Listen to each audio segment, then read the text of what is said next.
Good afternoon. Well, it's been another exciting day for me in the shop. With the aquarium closed, the pond fish all sold and the plants coming to the end of the season, it has been really rather quiet. I'm kind of getting a bit bored, but while I was out here tidying up the plant tables, giving them a clean, I thought, if I can work here, and it's not a problem being in the shop, then why can't I work just down here? So, just here I've got the shed where I keep the tools. And as you can see, I've got a load of ivy growing up over it. And that's one of those jobs where you go, I really should do that, but it's only a small thing, it won't matter. But as you can see, it's really getting rather chunky now, and it's covering the windows, and it's getting up to the roof line there. So I really do need to do something to that. So as I can work here, still see the plant sales area there, I can still hear the bell from the shop. And that's what the plan is to do today. So yeah. So before I start cutting it down, I thought I'd just show you a little bit of a closer look at the top here. So the top of the ivy here is all in flower. So I don't know if you've ever seen an ivy flower before, they're not particularly impressive. But this is the buds here, and this is the actual flower here, with the green, with just like a lump. But the interesting thing about these are one of the last few nectar producing flowers of the year. So at the moment, this is absolutely full of flying insects. Now, if it was bees, I'd be more than happy to leave it, but at the moment it is flies and wasps, which I don't particularly want, so all the more reason to get rid of it. So right, let's get a basket and start taking this down. Now, I'll have to set you up here. I would have liked to get you up on top of the tank there, but unfortunately you'll be then looking directly in the sun, so hopefully I can zoom this in and you'll get a detailed enough view.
Okay, well that made short work of that. Came down quite nice. Problem is it took most of the paintwork with it. I say that, the paint is flaking off the rest of the building, so it's not as though the ivy did the damage, it was already like that. It would be lovely if we could give it a coat of paint. I don't think we've got any white external paint. I'll speak to the owner about it. But yeah, bit in this corner, as you can see, it really was quite thick with all these hairy roots. But it was also growing up this piece of trellis here. So I don't know what I'm going to do. I might try and save that piece of trellis, but for now I'm going to put that down on the bonfire pile and try and tidy up. And I shall see you in a second. Okay, well that's me cleaned up as best I can for tonight. As you can see there, I got a little carried away and started scraping some of the paint off. But yeah, I haven't gone too hard with it. I've literally gone across with a wire brush and a wallpaper scraper just to take any of the loose flaking stuff off. And the good news is I found half a pot of white masonry paint in the shed, and it's supposed to be dry and sunny tomorrow, so hopefully I can get this repainted. I've only gone as far as the side of the doorway there, because like I say, it's half a pot of white masonry paint, and I don't know how far it will get me. I'd love to finish all of it, but we'll see. But yeah, there's a couple of features about this building though that I thought I'd share with you, because it is quite an interesting history with this site in general, and this is one of the older things on the site. So the whole area used to be owned by a big house over there, which is 16th century. Now obviously this isn't 16th century, but I don't know how old it is. So it is made from a very hard grey stone down there, and you can see it scraped up quite nicely. Be brilliant if we could sort of sandblast this, because that is a very hard wearing stone, and I think it would look fantastic in the grey. But I think it used to be a stable block. This is kind of because of the doorway here. Now although the brown door stops there, that's a panel of wood above it. It actually goes all the way up to that lintel there. And you can see sticking out the wall here, we've got some hinges. So there's one behind the pot there, and that one there would do a lower door. Then that one there, and that one there would do an upper door. And that's your traditional stable door. So that's why I think it was a stable block. I know at some point it was turned into a laundry, but now it's my tool shed. So as you can see at the top there, there's a wooden beam that goes across, no idea why, and then it changes to a red brick. Now, part of me did wonder if the red brick was some sort of decorative feature, because there are a few grey bricks mixed in with it, but to be honest, I think that was, they've extended the roofline to increase the slope at some point, and they just made it up with whatever they had lying around, because that doesn't appear to be anywhere near as good quality as what's at the bottom here. But yeah, I always think that's interesting. Now, with the paint, I've taken off as much as I can.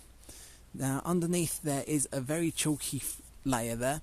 Now I think that was a lime-based paint that they've used at some point in its history, and then probably some point in the 1980s they've gone across it with the new revolutionary product, which is this plastic coating stuff, and as you can see it's not great. Problem with it is it wasn't breathable, so it was fantastic when it first went on. House was nice and waterproof, and then as the water got behind it, it just puddled there. It didn't go anywhere, and it just lifted all the paint off. So that's why this is all so flaky. So by scraping it down this far is good. I'm hoping the new paint will stick to it, but that's something to see tomorrow. So talking about tomorrow, I've done a lot of rambling here, so I'm going to head off now, and I'll see you in a bit. Okay, so it's the next day. Sun is out, which is good. So I have watered down the paint slightly, because it was a bit of a sort of cottage cream consistency. Now it's a thick cream consistency, which is nice. So yeah, let's see how far this pot can get me.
Well, that wasn't my best painting job. It looks all white. So yeah, I'm going to give it a bit of time to dry. I'm going to give the window frame a bit of clean up, and I'm going to paint black at the very bottom there. I might give it a second coat. We'll see how it dries up. I'll show you what it looks like when it's finished. Well, there we go. Doesn't that look better? So I've put the trellis back up, given that a coat of paint. I've painted the beam across the top there, and I've painted all the window frame there. So considering it was just supposed to be taking a little bit of ivy off, the job has kind of evolved, but it looks so much better for it. Now that is only one coat on the white there. I was going to give it a second coat, but then I looked at the amount of paint I had and I thought, actually, I think that's enough to give all of this one coat. And then if the owner buys me another pot of paint, it'll all be the same paint on the second coat. So yeah, that's my plan. It is next couple of days are going to be dry, so hopefully I'll be able to scrape this down and paint this. But for the rest of the afternoon I'm going to be playing with this fantastic wooden cover for our tap out here, which I probably won't record, but I'll try and make this corner look a little better. There we go, one new box looking a lot smarter. So it's got a waterproof lid on it that you can lift up to get to the tap, insulation around it so it should prevent the tap from freezing, hopefully over winter. And then we've got the hose reel there, which I've managed to fix all the leaks on. I say that, it's incredibly high pressure here, so I wouldn't be surprised if another leak appears somewhere else, but I've got all the ones I know about. So now turning my attention to painting this. So I need to give that all a rub down before I do anything. Now that plant there, it's a honeysuckle. It is actually doing okay, so I don't want to get rid of the plant, but obviously it has grown through the trellis. Fortunately, I kept a piece of trellis from the corner over there, and it's not in too bad a condition. So my plan is, I'm going to screw the new piece of trellis to the wall. I am then going to break up this piece of trellis so I can get the plant out and tie it to the new piece of trellis. So yeah, let's get the ladder out and get scraping.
There we go, all finished, and what a transformation that is.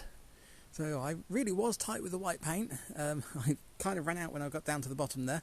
I did actually want to paint that planter in, but I just didn't have any paint by that point, and I contemplated painting in black, but I thought no, that would be a trip hazard, so that's going to have to stay like that.